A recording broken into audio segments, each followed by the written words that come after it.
Por diante, passou Jesus a pregar e a dizer: arrependei-vos, porque está próximo o reino dos céus.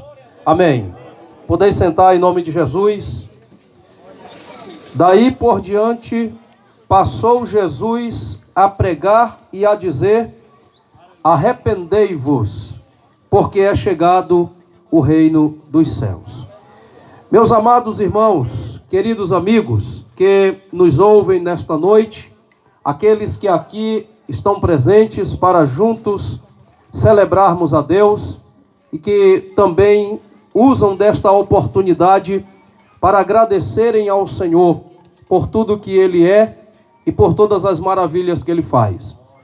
E também aos nossos amigos e vizinhos que não estão aqui presentes, mas estão ao alcance do nosso som.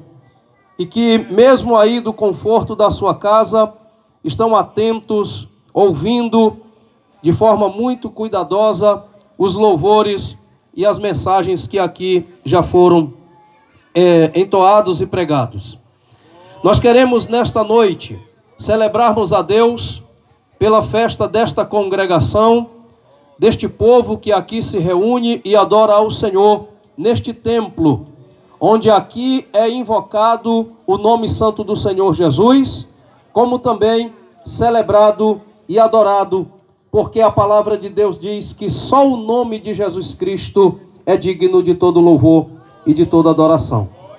É um culto festivo, é uma festa de congregação, é um momento em que nós, reunidos juntos aqui com os irmãos que congregam neste povoado e que celebram a Deus, reunidos estamos para adorarmos e bendizermos o nome excelso do Senhor Jesus. Mas nesta ocasião feliz, neste momento oportuno, nós também queremos fazer notório o Evangelho de Jesus Cristo, pois a palavra de Deus diz que este é o poder de Deus para a salvação de todo aquele que crê. Mesmo a despeito de todos os louvores que aqui já foram entoados, hinos belos, bem cantados, para louvor e honra do nome do Senhor Jesus. Mesmo depois de tudo que já foi dito, nós também queremos nesta ocasião, mais uma vez, anunciar a palavra de Deus.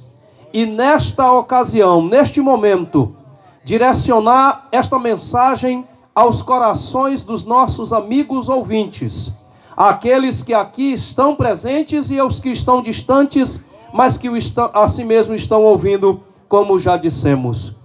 Amados e queridos irmãos e amigos, o ministério de Jesus Cristo, ministério terreno, ele foi precedido por um outro ministério, o ministério de um profeta chamado João Batista.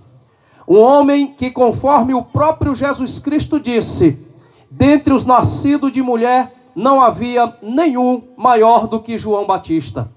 Porém, João Batista não operou milagres, não operou sinais, não operou prodígios.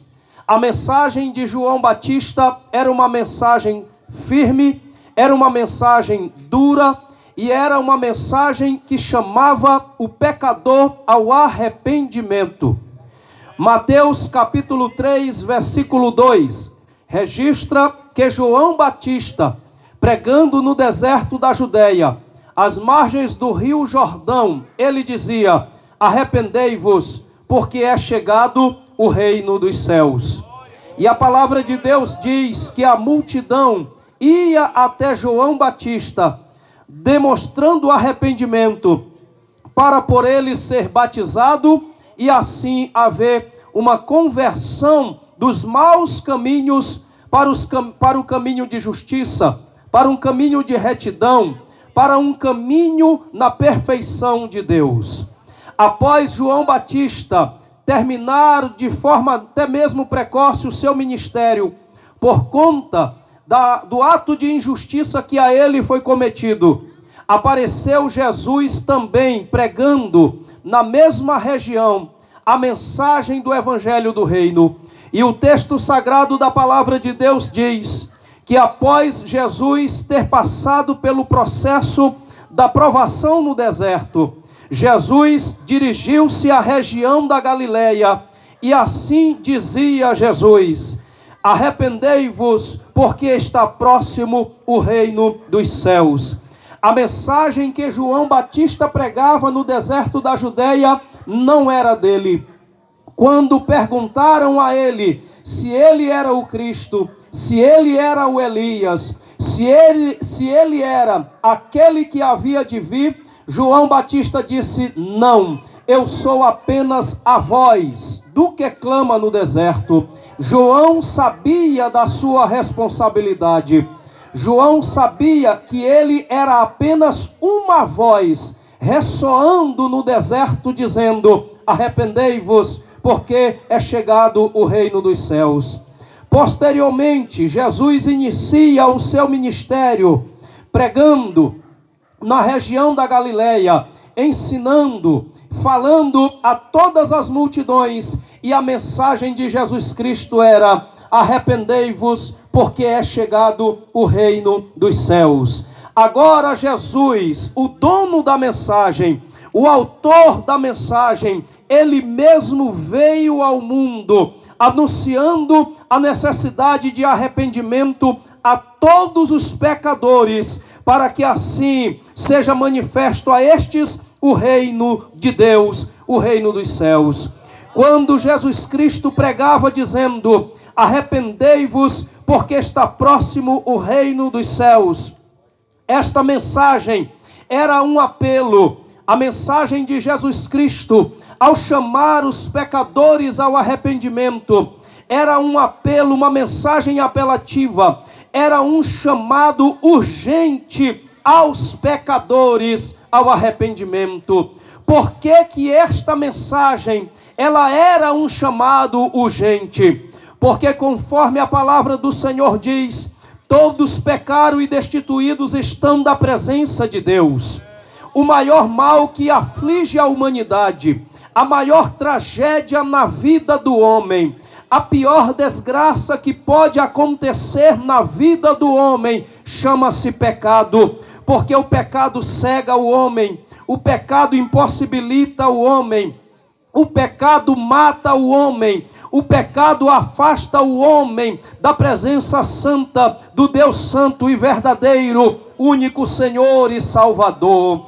Jesus bradava pelas margens do rio Jordão, no deserto da Judeia, na região da Galileia, dizendo: arrependei-vos, porque é chegado o reino dos céus. É o chamado de Deus para a vida do homem. Arrependei-vos. É o chamado de Deus para a vida do pecador. Arrependei-vos. Este chamado é urgente. Este chamado é para logo. Este apelo é um chamado urgente para a vida do pecador. Porque, como já dissemos, o texto sagrado diz que todos pecaram e destituídos estão da presença de Deus. E pelo fato de todos termos nos tornados pecadores, toda a humanidade está sofrendo com as consequências do pecado. E o que é pior de tudo é que as consequências terrenas, elas não são comparáveis com as consequências eternas. O pecado traz consequência eterna para a vida do homem. O pecado não traz só consequência para esta vida. O pecado não faz mal somente ao corpo. O pecado prejudica a alma do homem. O pecado prejudica o espírito. O pecado prejudica a alma do ser humano. Por isso o chamado de Jesus Cristo era urgente, dizendo: arrependei-vos, porque é chegado o reino dos céus. Esta mensagem e este chamado ao arrependimento era para que o homem pecador pudesse escapar da ira futura, porque somente depois do arrependimento, depois da conversão e da salvação em Cristo, o homem está livre da condenação eterna e das consequências do pecado. Ei, meu querido amigo que me ouve nesta noite, o pecado prejudica a alma, o pecado prejudica a família,